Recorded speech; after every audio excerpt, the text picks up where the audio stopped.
brother Steve. Steve Shores grew up on the South Side. He admits that he had at least one run-in with the police. But at 18, he joined the Army and was later honorably discharged. He returned to Chicago, got a job, and says that he did his best to stay out of trouble. I was dealing with the gang because I was living in the neighborhood, and what I mean by dealing with the gang is that you went by the codes of the street, you know. If you saw something that didn't have nothing to do with you, then you didn't say nothing about it.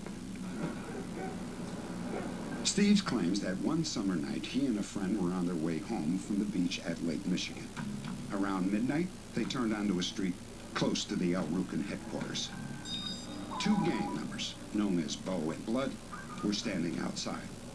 At the same moment, Garrison Hester walked down the street from the opposite direction.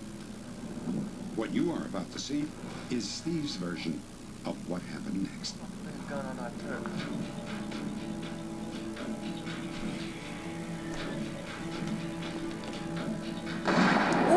Weird shot, and I see a guy standing over a car, and I see him bend down, and when he comes up, I hear another pop.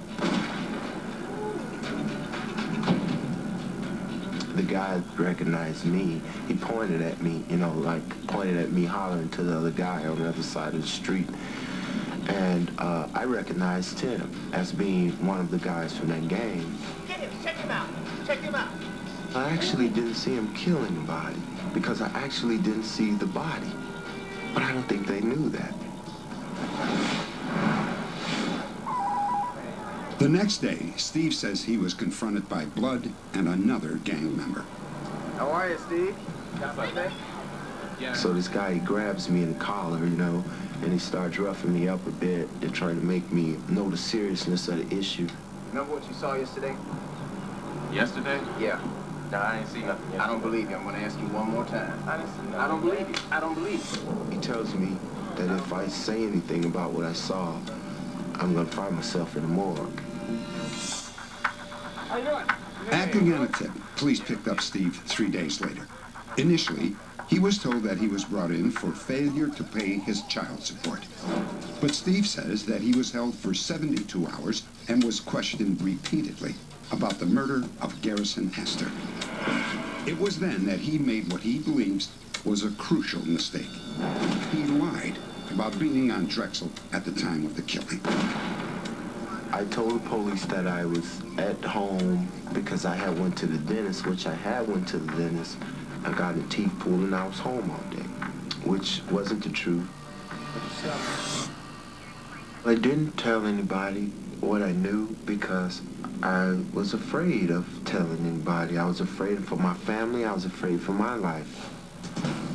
While Steve was being questioned, Bo and Blood were also being interrogated as suspects in Garrison's murder. Both admitted that they had been at the scene, and both claimed that Steve Shores was the killer. The court assigned Steve a public defender named Andrea Lyon.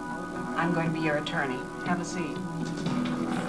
He told me essentially what he had told the police, that he was at home, that he wasn't there, and that he didn't do it. He always told me he didn't do it, which I believed. She was just another person in the system to me, you know, and she was some person that, you know, I felt I would trust with only enough information that, you know, whereas I wouldn't be harmed. And so I told her that I didn't do it, and I felt that it was enough. And she felt it was enough to fight the case. Steve was charged with the murder largely on the strength of Bo and Blood's sworn statements. But there was another witness, someone without gang ties and with no connection to Steve. Before any charges were filed, the witness was brought in to view a lineup of possible suspects. Sir, if you could, just take your time. Do you see anyone up here that you recognize? The witness gave a height and a weight and also described the person as a dark-skinned person. Steve is not dark-skinned. He's medium-complected. I don't recognize anybody up there. Sir, that night. I think it's very significant that the independent eyewitness did not pick out Steve, and that his description did not match Steve either. I mean, I think those are very important because he had no axe to grind at all. He was a good Samaritan. He stopped to try to help. That's all. The description he gave did fit Steve Shores, and that's one of the reasons why the police picked him up. We saw him from about 200 or 300 feet away in the dark, and only his profile. I think that explains why he didn't identify Steve. 4 months later, Steve Shores went on trial. His fate hinged on the prosecution's 3 primary witnesses, Bo, Blood, and one of their friends, a woman named Myra Sexton.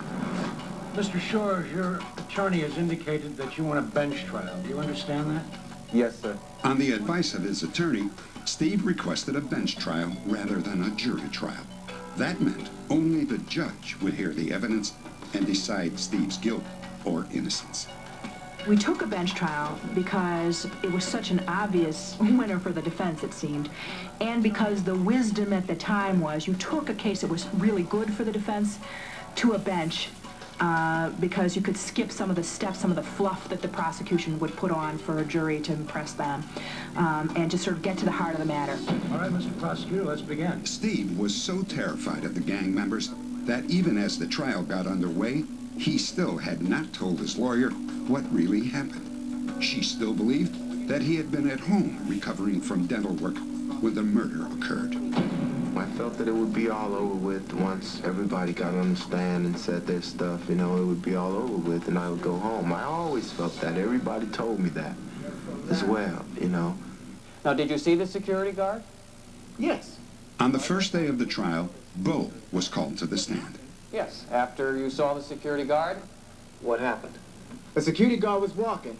Steve said, I'm fit to kill this chump. The testimony of the 2 eyewitnesses consisted of saying they were out on the scene that evening with Steve Shore.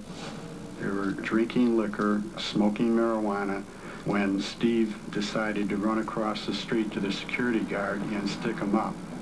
I'm getting tired of this kid. What are you going to do about it?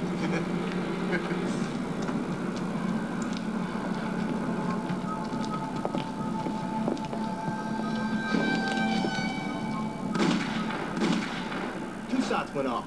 Did you see the 2 shots go off? Yeah, I heard. Who fired the shots? Steve fired.